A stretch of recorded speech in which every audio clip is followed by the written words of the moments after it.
Hey everyone, Jody again here, coming to you with some Sunday context. So on Sundays, we're trying to have conversations and bring you stuff from the archives that provide a little historical context for the very rocky history that we are living through right now.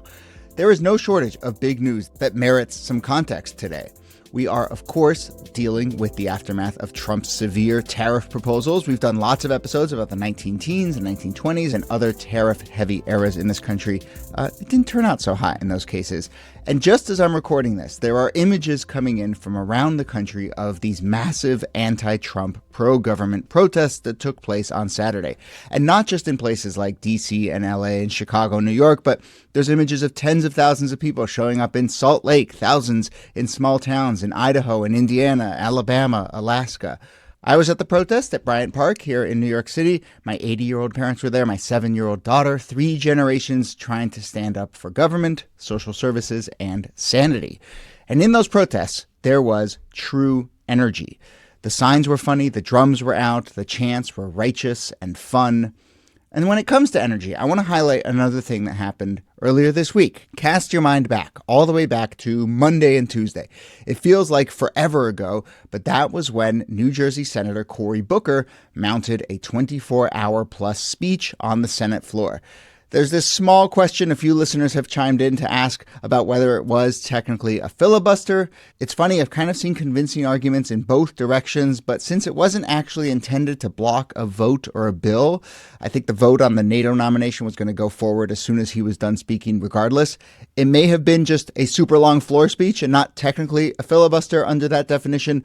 I've also seen many good arguments that say basically, you know what, at this point, super long speech on the floor to gum things up. Let's just call it a filibuster. We all know what we're talking about. That's kind of where I land. I buy that. Anyway, at 24 hours and 18 minutes in, Booker broke the previous record held by Senator Strom Thurmond, who was definitely trying to block some legislation, the Civil Rights Act of 1957.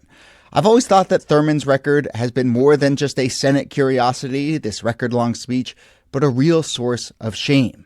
Why is one of the more notable records in our political history held by a segregationist? And honestly, I'm surprised that over the years, someone didn't just do a super long filibuster to wipe Strom Thurmond off the record books. That wasn't the point of what Booker did, but he did. And to my mind, he added a real dose of energy to the Democratic Party. I think you can see that energy carrying through into some of those special elections that happened on Tuesday of this week, and then into the protests this weekend. So a big week.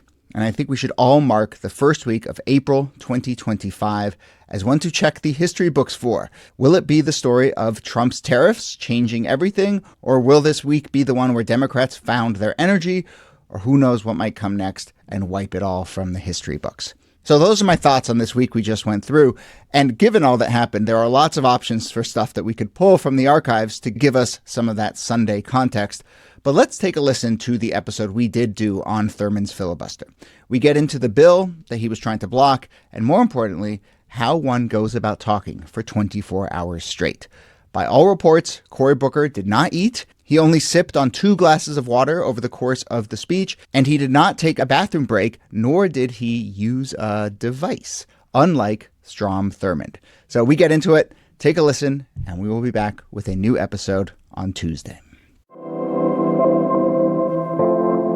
Hello and welcome to This Day in Esoteric Political History from Radiotopia. My name is Jody Avirgan. This day, August 28th, 1957, Strom Thurmond, then a Democratic United States Senator from South Carolina, began a filibuster intended to prevent the passage of the Civil Rights Act of 1957. It began at 8:54 p.m. and lasted until 9:12 p.m. the following day. This is 24 hours and 18 minutes of continuous talking and filibustering, the longest single-person filibuster in the United States Senate history, a record that still stands to today. So let's talk about Strom Thurmond, the epic filibuster, the 1957 Civil Rights Act, and yes, listeners, we will answer the question that everyone is surely asking: how did he go to the bathroom during this? And you know what? The answer is actually much weirder than you'd think. So we will get to that. Here, as always, Nicole Hemmer of Vanderbilt and Kelly Carter-Jackson of Wellesley. Hello, Jody. Hey there. So I want to talk a little bit about Well, we'll talk about Strom Thurmond, who we haven't really talked about too much on this show. This is fairly recently into the Senate for him, right? He'd been in the Senate since 1954, and this is 1957. So he is, he's making his mark just a few years in. He runs as a anti-integrationist, as a segregationist. Kelly, what do we need to know? I mean, there's so many other civil rights acts later in the 60s that are much more well-known. What's going on with the 1957 Civil Rights Act? Yeah, that's a really good question. Part of the reason people have stopped sort of saying the civil rights movement and started saying the long freedom struggle is because that's really what it is. You have to look at like decades of activism. And if you go back to 54, the Supreme Court case, Brown versus the Board of Education, that is like a seminal court case that, integrates schools across the country. And then slowly but surely, we're activists and leaders are trying to get more and more sort of progress when it comes to civil rights. And so this case is a smaller case that's meant to sort of expand voting rights for Black people. At the time in the country, like only 20% of Black people can vote. And there is a huge sort of like iron wall of Southern defense that is trying to keep Black people from the ballot.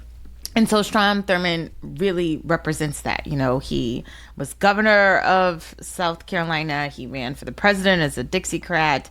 And this is his line in the sand. And so when he gives this, over 24-hour speech, I mean, a lot of historians see it as like one of the last great stands of the Confederacy. Like he is trying to tote this line hard because he does not want Black enfranchisement. Right. This is part of a broader project that Thurmond is kind of a figurehead for. I think that his 1948 Dixiecrat run and then this filibuster make him sort of the face of segregation at the federal level.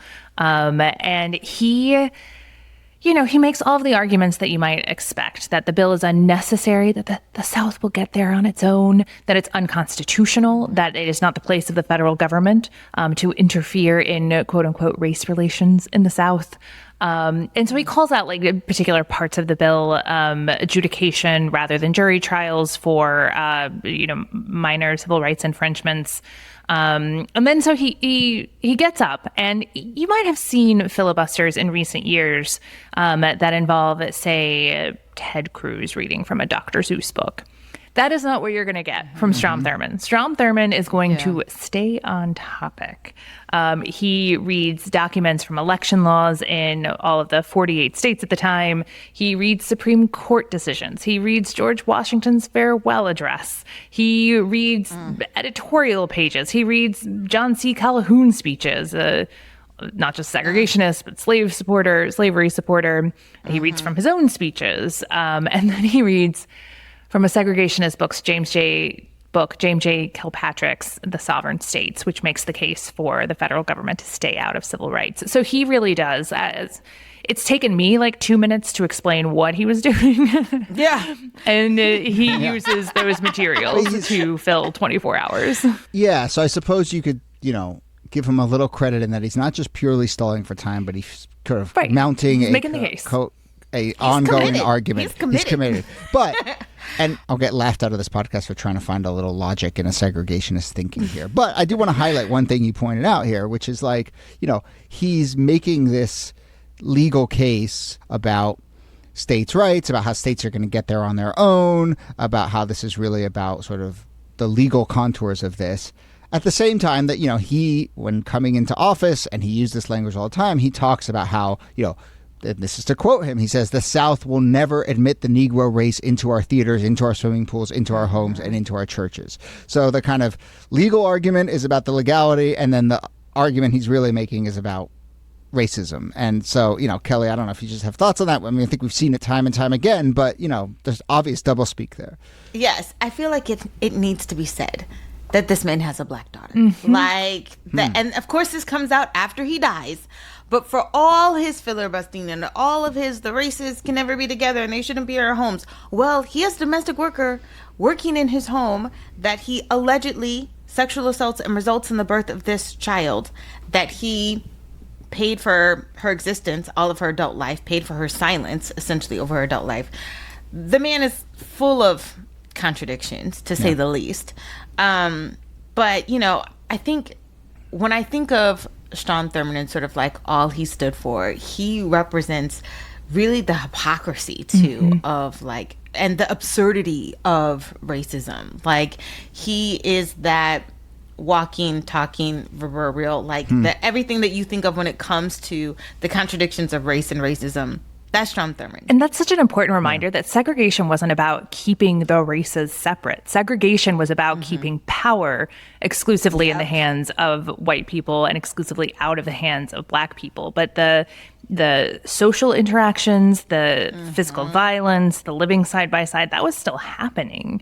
It was just happening in the context of a legal regime that kept power segregated. Yeah.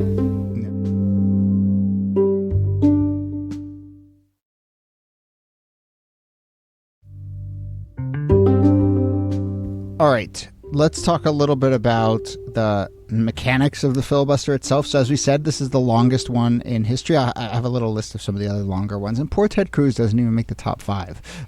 Shocker. But, all his efforts. All his efforts. But, so the gallery is at many times full, and people are watching this. And, I think even opponents of him, supporters of the Civil Rights Bill, are kind of like have a smile on their faces. They watch this stunt go on and on and on and on. But then there are also moments where there's only 2 people in the chamber, and by all accounts, the 2 people in the chamber, the sort of people who were there throughout, one was an NAACP lobbyist, Clarence Mitchell Jr., who was basically, I guess, someone gave him the task of, all right, Clarence, you got to go watch this guy do his thing and stay in that room. And then Strom Thurmond's wife, Jean, who was there, nonstop as well.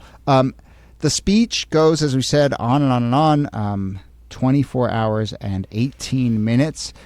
All told, it ends up being 96 pages in the congressional record. It costs $7,000 to print, about 150,000 words. They're online. You can go find them if you want. And actually, that's 76,000 in today's dollars, $76,000 today to print this thing.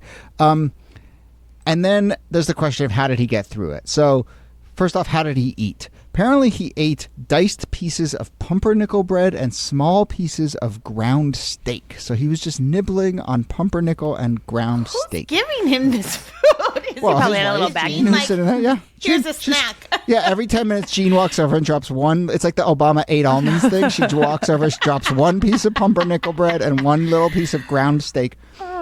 It's a weird combination for a weird man, but it's 1957. But I would also say, if you went and talked to like a sports nutritionist right now, and you were like, what are the like core macro like things to eat and what would get you there? They might be like, actually, pumpernickel bread and ground steak aren't the worst, Wholemeal carbs. You've got some good protein there, a little bit of fat in the steak. Onto something. Nothing liquid, no fruit. I think that's going to make you go. And then obviously the way the filibuster works is, you can't yield the mic. And as soon as you do, then things move on. And so there's a trick, a loophole. I think we've all seen this play out in more recent filibusters. But one thing that would happen is supporters of his can ask questions, other senators. And so Southern senators would get up and ask a question, and they would take a long time to ask that question, which would give him a chance to sit down, take a break, maybe stuff some pumpernickel bread, whatever. But that was one of the sort of mechanisms by which they gave him a break. Now, you would think that during that time, someone's asking a question, that's when he would go to the bathroom. But I guess you can't physically leave or something, right? So even though he has a break while it's being asked, the bathroom thing is not solved by that. So what do we know about how the bathroom thing is solved? Who wants to say it? Well, I mean, I will take the first half, which is this man who plans ahead reportedly took steam baths beforehand to really just like dehydrate his body to get every single little last drop of water out of him that he could, so that he would not have to go. Which again, that's committed. Your commitment he's to like segregation. a wrestler. He's cutting weight. That's right. Hard work and dedication. But also, who wants to go into this thing fully dehydrated? Yeah, it's not a recipe for good health. Then you're like eating that pumpernickel and it's just like sticking to your throat. And then what everybody wants to know, the Chicago Defender said that Thurmond had worn, quote, a contraption devised for long motoring trips that allowed him to relieve himself on the stand. So fill in that particular description with whatever image you would like, but a device worn on long motoring trips back in the day when they didn't have all of these, gas stations and public bathrooms. Mm-hmm. I mean, a diaper. It's a diaper. Of course it's a diaper. I'm like, contraption. That's a diaper. That's the only way I could think of how you go. Anything else is worse. Look, the diaper is the best case scenario here. It really is. Okay, so listeners, Kelly, Nikki, this is what I do for you. In incognito mode, to be fair, I have Googled long drive trip bathroom device. Oh. And there is the Trip Tips P-Conch foldable female urinal device. What? For travel. So there are actual devices that you can use to pee into, basically. This is called a while conch, you're driving? a pee-conch, while you're driving. But yeah, I guess in theory he had some sort of contraption like that, and the Chicago Defender does refer to it as contraption, but I don't know if the Senate would have been cool with him pulling out some sort of like tube and bottle system. I don't think the tube and bottle system is the thing they're worried about him pulling out. Well, that's true. He's wearing a diaper. Yeah. He must be wearing a diaper. And so I suppose that's the case. And that diaper now sits in the American history. No. The Smithsonian has that baby. Oh, God. But yeah, I think that must be the answer. But yeah, there you go. He, I guess he had to be in a diaper, which, of all the indignities of that day. There you go. I mean, this was thought of as the Confederacy's last stand. There is a funny moment at the end where he kind of says, like, by the way, in case you're not clear, like, I'm going to vote against this bill. Everyone sort of laughs, like, it's a good punchline. Really? He ends up voting against this. Southern whites, are largely in support of the filibuster. But, the other thing is that the Southern Bloc had largely already sort of really watered down this bill to begin with. And that's why we don't really think of the 57 Civil Rights Act, because it didn't really have much teeth. And it wasn't until 64 and 68 until things got to really have some enforcement behind it. But this was the first civil rights bill passed in 82 years in this country, which is kind of amazing. It broke the did seal. pass 2 hours after the filibuster, for sure. But it increased voting by 3%. Like, that's maybe, I don't know. Yeah. It's not a lot of people. Exactly.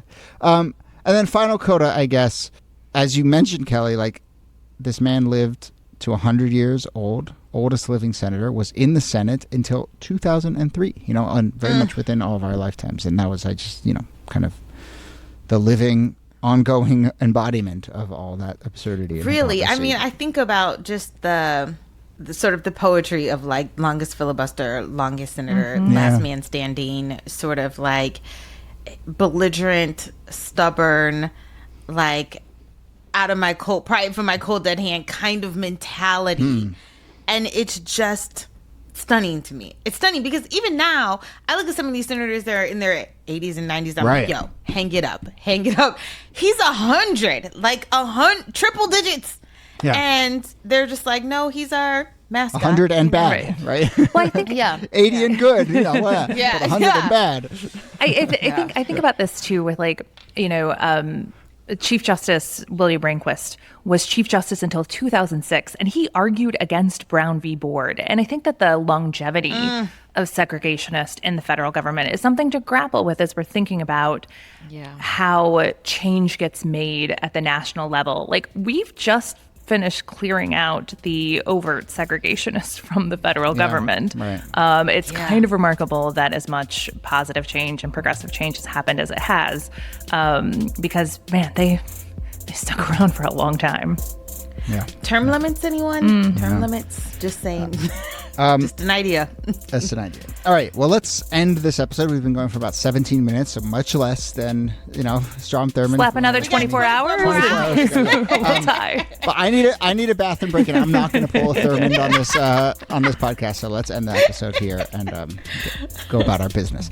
Nicole Hemmer, thanks to you as always. Thank you, Jody. And Kelly Carter Jackson, thanks to you.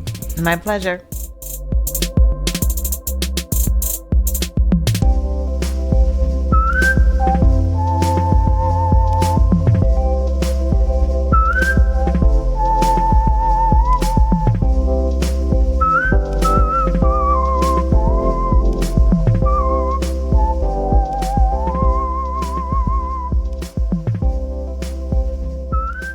Do you remember that story that was like about a NASA engineer or someone who was like in a beef with her husband's and she wore a diaper as she was driving from like New Orleans to Cape Canaveral, and the only detail of that story I remember was that she wore only a diaper thing I so that remember. she could just drive Don't remember as another fast thing. as possible to like snatch the wig off her husband's. Yeah. I